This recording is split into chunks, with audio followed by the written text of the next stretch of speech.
तर आता वाजले आहेत 9:30. आता मी निघतो आहे ब्रेकफास्ट करायला. एक प्रसिद्ध अशी खूप जुनी मिसळपाव मिळतो अशी एक जागा आहे, तिथे आम्ही जातो आहे. ते काय फार दूर नाही आहे इथून, अर्धा तास लागेल आम्हाला जायला. तर निघूया.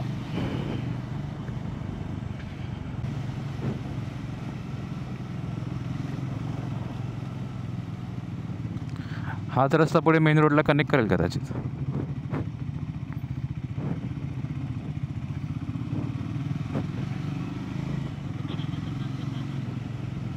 काय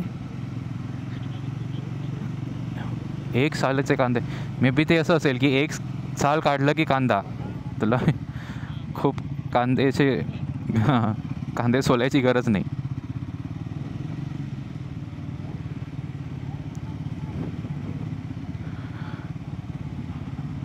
आपल्याला खरंच आतमधून घेऊन चाललाय कुठून तरी. एका तऱ्हेने बरं आहे असं असं आतून घेऊन चाललाय आपल्याला. तो बाहेरचा खराब रस्ता आणि तो ट्रॅफिक सगळा मिस झाला.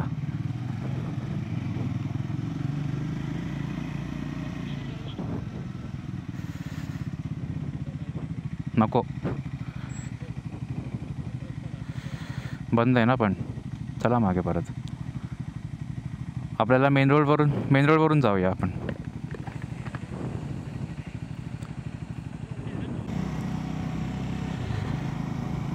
होपफुली हा बरोबर रस्ता आहे आता.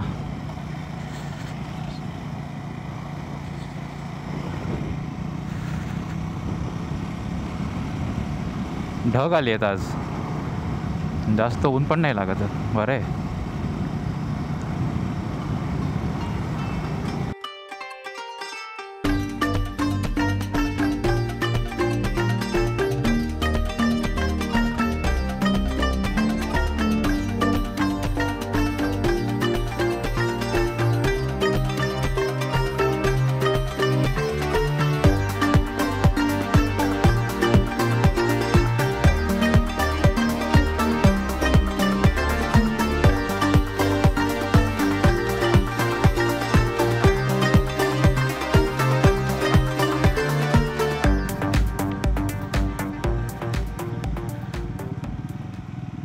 मग आता हो, हा वाडा बघ किती जुना आहे.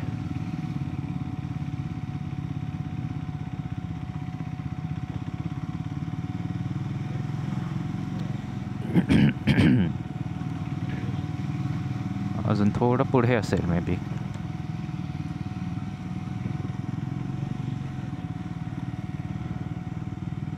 नदी तर आहे इथे डाव्या बाजूला.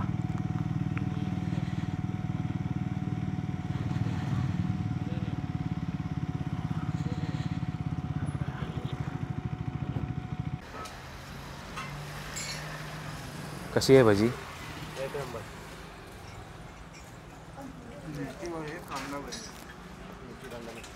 कांदा आहे ना.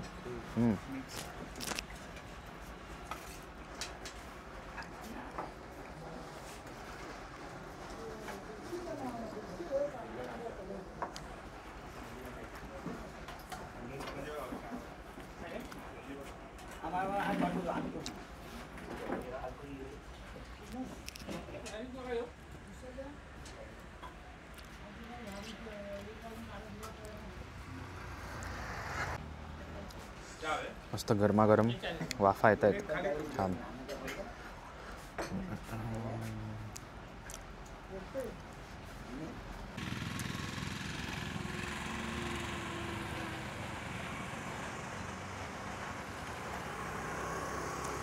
आत्ता आम्ही ज्या ठिकाणी मिसळ खायला आलो होतो ती ही जागा, हे आहे विश्वेश्वर उपाहारगृह. रत्नागिरीपासून काही अर्ध्या तासाच्या अंतरावर आहे आणि इथे अतिशय चांगली अशी मिसळ मिळते. हा त्यांचा खूप जुना व्यवसाय आहे. खूप आधीपासून ते पिढ्यानपिढ्या करत आहेत. जवळजवळ 100 वर्ष झाली या व्यवसायाला. तर रत्नागिरीजवळ तुम्ही असाल किंवा रत्नागिरीत थांबला असाल आणि मिसळ खायची असेल तर इकडे जरूर भेट द्या. आणि इथे समोर बघितलं तर आपल्याला नदीचा असा व्ह्यू मिळतो. इथे लांब कोकण रेल्वेचा ब्रिज आहे आणि आत्ताच आम्ही वंदे भारत तिथून पास होताना बघितली. आम्ही आमच्या बाईकचे ते सावलीत पार्क केल्या होत्या.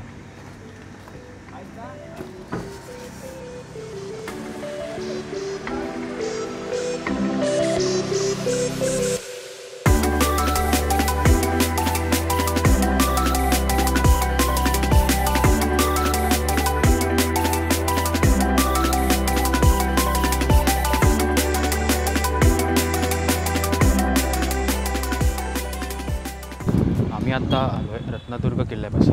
इथे समोर रत्नदुर्ग किल्ला आहे आणि त्याच्याच थोडंसं खाली चालून आलं इथे रत्नदुर्ग शिवसृष्टी नावाचं एक नवीन जागा बांधली आहे.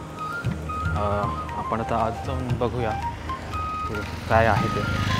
आम्ही डिसेंबर महिन्यात आलो होतो तेव्हा हे बांधकाम चालू होतं, हे पूर्ण झालं नव्हतं. आता असं दिसतंय की हे पूर्ण बांधून झालेलं आहे आणि आतमध्ये शिवाजी महाराजांच्या काळातल्या त्यांचे किल्ले, त्याच्या प्रतिकृती त्यांनी बांधलेल्या आहेत, पुतळे पण बांधलेले आहेत. आपण आज जाऊन बघूया.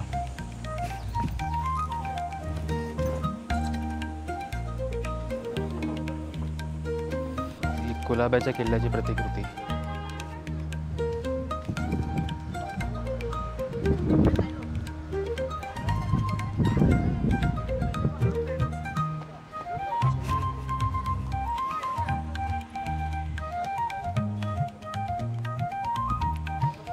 हे जे प्रवेशद्वार आहे ते अगदी रायगडाच्या प्रवेशद्वाराप्रमाणे त्यांनी बनवलेलं आहे. म्हणजे दोन्ही बाजूला बुरुज, वर नगारखाना, वर जो ध्वज फडकवला जातो ती जागा.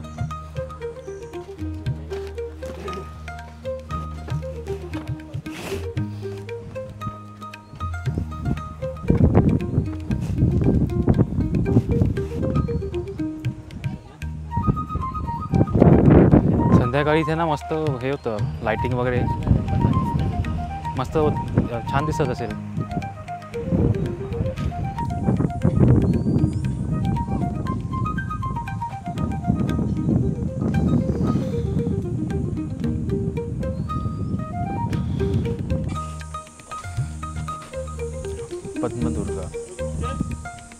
पद्मदुर्ग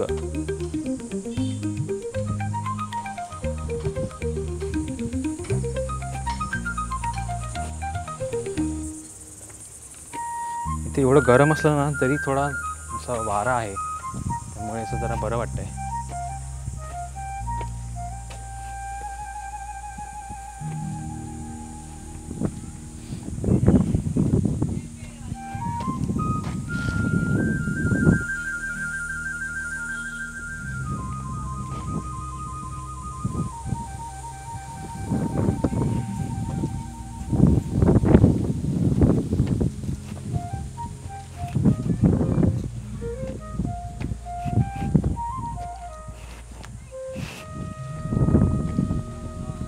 सगळ्यात मोठा रायगड.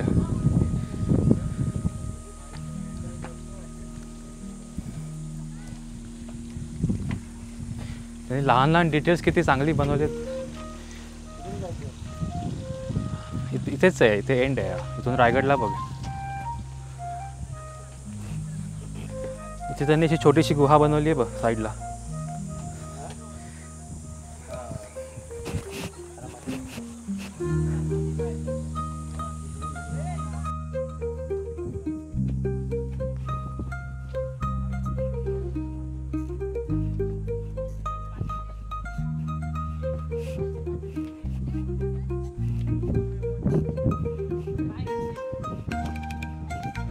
तानाजी मालुसरेंची मोठी मूर्ती.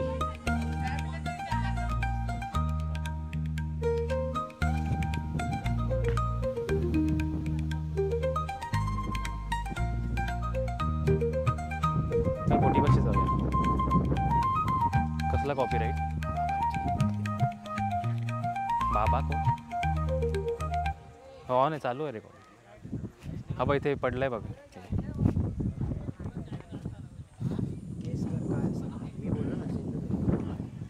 बोललो ना मुरुड जंजिरा. हाँ सर दे.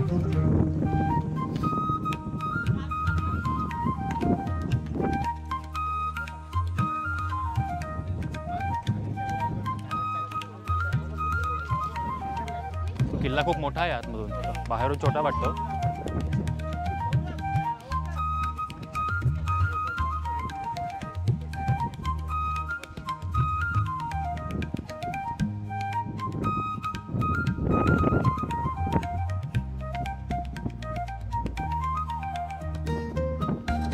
त्यांनी याच्यामध्ये असं पाणी टाकायला पाहिजे होतं. फक्त असं पाण्याचा रंग देण्यापेक्षा असं पाणी टाकलं तर जास्त ते असं रिअलिस्टिक दिसत असतं. त्यांना ते मग क्लिनिंग प्रोसेस पण करावी लागणार मग, कारण ते मग ते निळे राहणार नाही पाणी, तर ते ब्राऊन होऊन जाणार, खराब होणार.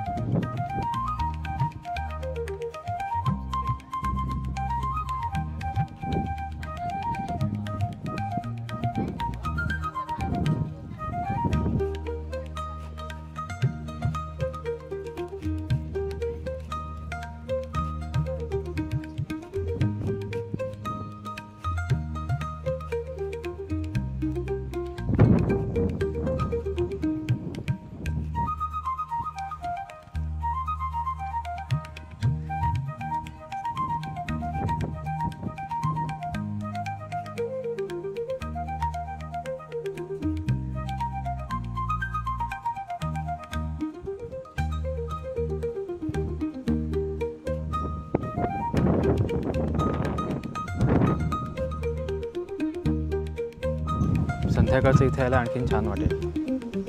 तर दुपारी ऊन खूप आहे, पण संध्याकाळी इथे दिव्यांची रोषणाई होते, जे लायटिंग वगैरे होतं त्याचा एक आपला एक वेगळाच अनुभव असतो तो.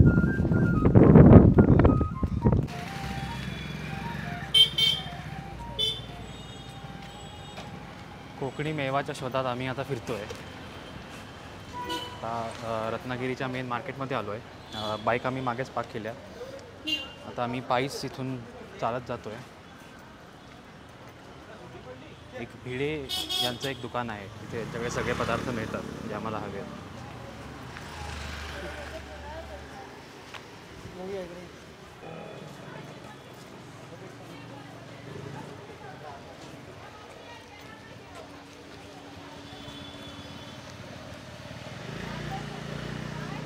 कुठे म्हणाला तो? काय म्हणाला तो? कुठून जायचं आहे?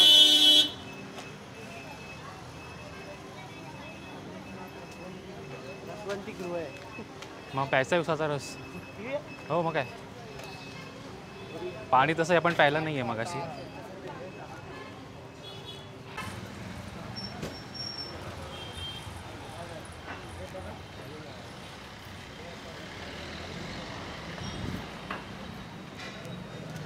फायनली सापडलेलं आहे दुकान.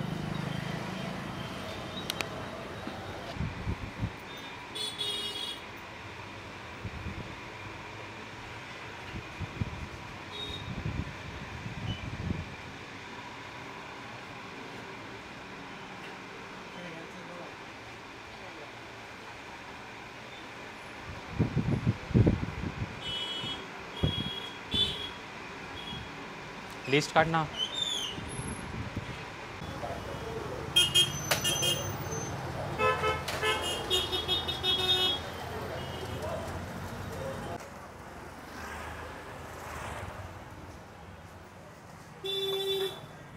तर सामान तर घेऊन झालं आहे.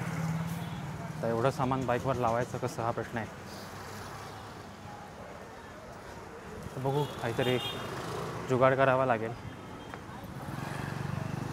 हे बंजी कॉर्डने तरी बांधता नाही येणार, बंजी कॉर्डने चुरा होईल त्याचा. पण बॅगेच्या स्ट्रॅप्स आहेत, त्या स्ट्रॅप्सने बांधू. घामाघूम झालो नुसतं. नाही आत्ता कसं नेणार? हे सगळं सामान आणायचं असेल ना तर गाडी बरी पडते.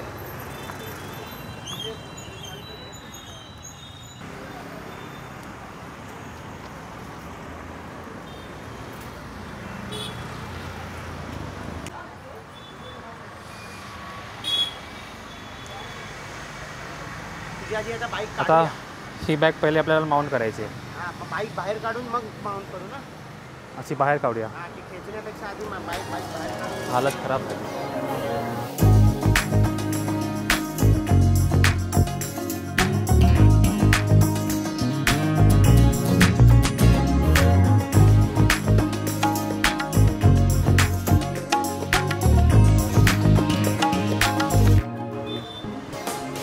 झालं.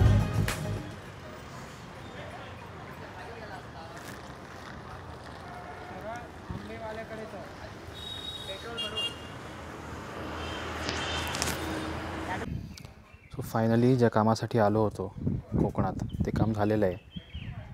ह्या बॅगमध्ये सगळे खाण्यापिण्याचे पदार्थ आहेत. पोहे, पोह्याचे पापड, कुरडया, फणसाचे करे, काजू, आंबापोळी, फणसपोळी आणि काय घेतलं आहे, कोकम सरबताचा सिरप, या सगळ्या गोष्टी याच्यामध्ये आहेत. आणि आज दुपारचा लंच ह्याच्यामध्ये.